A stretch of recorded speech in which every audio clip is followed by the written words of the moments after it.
Yes. Whether Khanna's reading is that it will include C, but exclude A and B. Cannot, Mullah. It will. Otherwise, it will lead to a situation you are saying that 370 is a permanent article. Mullah, we'll come to that later whether it's One minute, yes, that's your argument. 370 is a permanent article which cannot be undone by even with the concurrence. Let me forget that when I made that argument. Right now, you're just giving us the structure of the article. Forget that what I made that argument. That you're giving us the structure. Yes. It is temporary on 26th of January 1950. Let's forget about anything else. It is temporary. Why? Because, Malad, the Constituent Assembly may still choose to. So it's temporary. There's nothing wrong with that heading. Provided further that no such order which relates to matters other than those referred to in the last preceding proviso shall be issued except with the concurrence. You go to B1 and B2. So that was the law, the same template, now the orders for the rest of the provisions. Then read 2, Malad. It shall be placed before such assembly for such decision and may be taken thereon. Same template of B and D, Malad. And they can reject it. They need not confirm it. That's how you retain sovereignty, which is the instrument of accession. And if it don't retain it, it's temporary. That's why temporary. Well, I'm just trying to explain. With the structure of 370. Yeah. You complete clause 3, then I have one question. Sure, but we'll first, you can complete, otherwise I'll be breaking your link. It's on some unrelated area, therefore.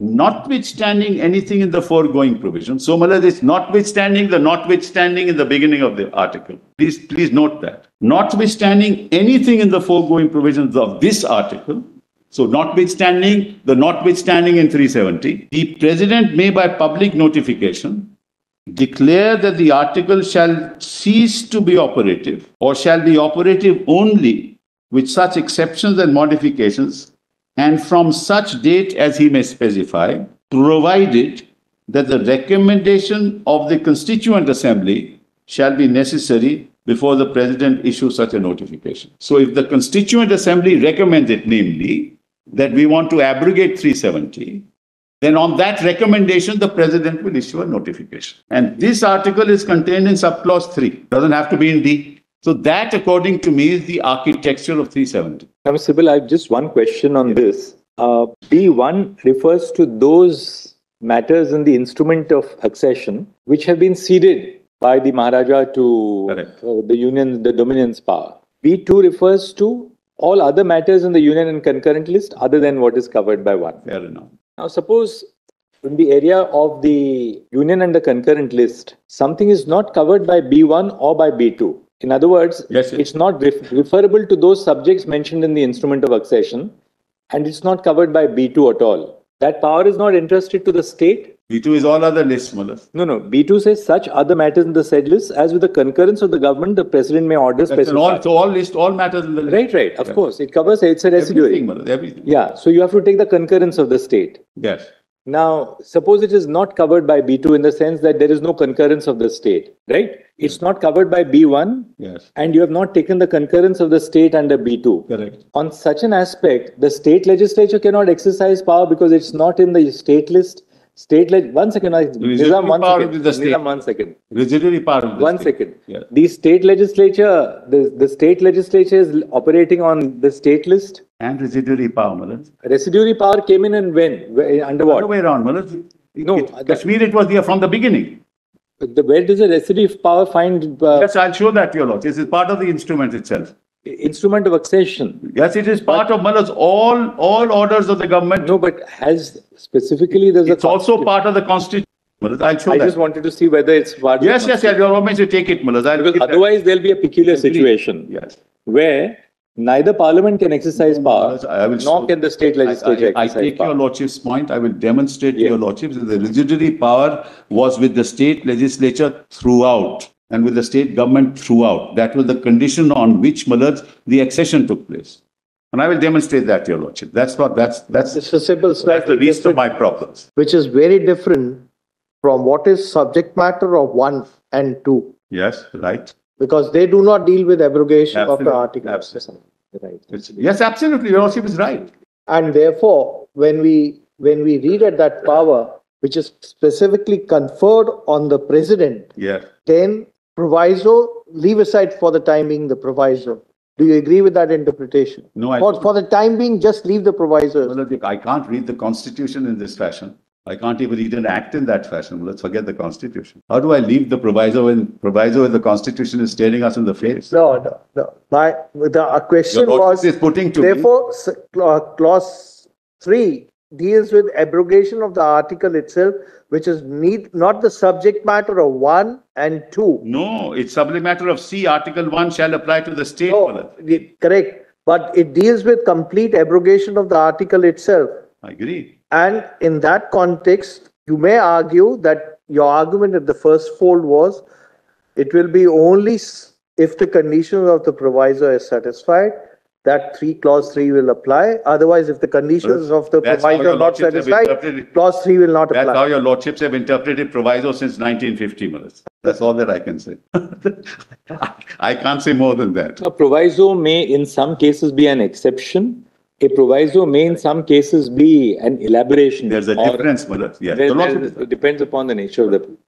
provisos are sometimes change colors. Proviso, Malas. Proviso that the recommendation... Rule for a proviso in that sense. Provided that the recommendation of the Constituent Assembly shall be necessary. It's a restriction on the exercise of power. That's right. Referred to in clause 2, Malas. Quick way to interpret clause 3 to say that the power existed and then will vanish once the Constitutional Assembly of the state no longer exists. But you kindly read 2, Malas. If the concurrence of the government of the state referred to in para 2, subclause B of 1 or the second proviso to D of that clause be given before the Constituent Assembly for the purpose of framing of the Constitution that's the purpose. Mr. Sibal, you have contradicted yourself.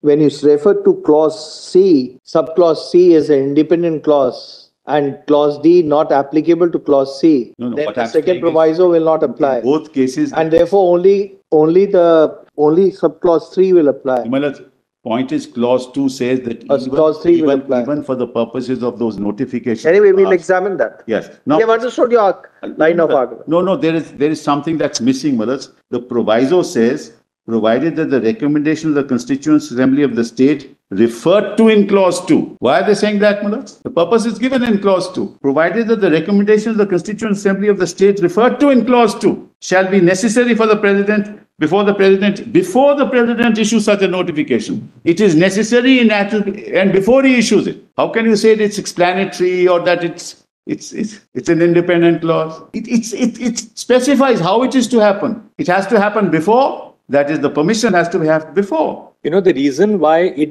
clause 3 refers to the Constituent Assembly of the state referred to in clause 2 is because clause 2 refers to the Constituent Assembly for the purpose of framing the Constitution. That's correct. That's exactly why it was.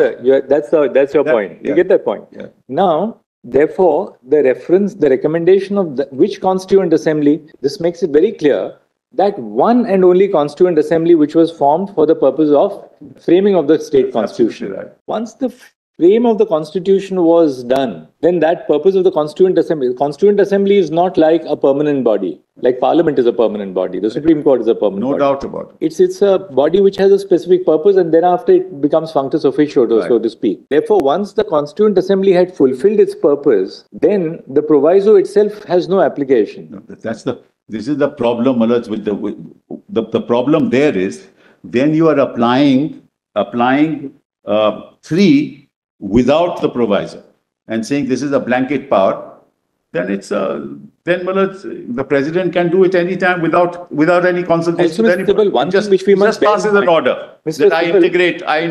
One thing which we have to also bear in mind is all these provisions are in Part 21. Part 21 has used 3 expressions: temporary, transitional, and special. Correct. Temporary provisions are those which are intended to be in existence for a limited period of time, That's right. but without a point of terminus, right? A temporary government servant. That person is temporary for a limited period of time, but whose services are to be terminated. Until you are terminating the services of that person still continues. Right. That's that broad concept, of temporary. Absolutely right. Transitional means something which necessarily has a terminus. That's right. laws made earlier. I'll show you some of the transitional provisions in this part. Right. And third is special. Right. Now we'll see, for instance, after 370, we'll get some idea from the provisions after 370. Say 371, special provision with respect to Maharashtra and Gujarat. 371A, special provision for Nagaland. Yes, yes. Then we get 371B, special provision for Assam. Correct. 371C, special provision for Manipur. That's correct. D, for the state of Andhra Pradesh and Telangana. Right. E, establishment of Central University in AP. F is special provision for Sikkim, which came in 75. Right. G, Mizoram. H, special provision for Arunachal. Yes. Then I for state of Goa. J for the state of Karnataka. Right. Now, after these special provisions end, we come to 372. Right. Which continuance in force of existing laws. Yes. Which then says, shall continue in force until altered or repealed or amended by a competent legislature, right, or by any other, like the penal code. Right. It just continued in force until it is altered. Then similarly, now we have 372A, power of the president to adapt laws. Right. And it says the president may, by order made before the 1st of November 1957, make such adaptations and modifications. Right. So this was a transitional provision, that the president had to make those adaptations by the 1st of November 1957. So it was a transitional provision.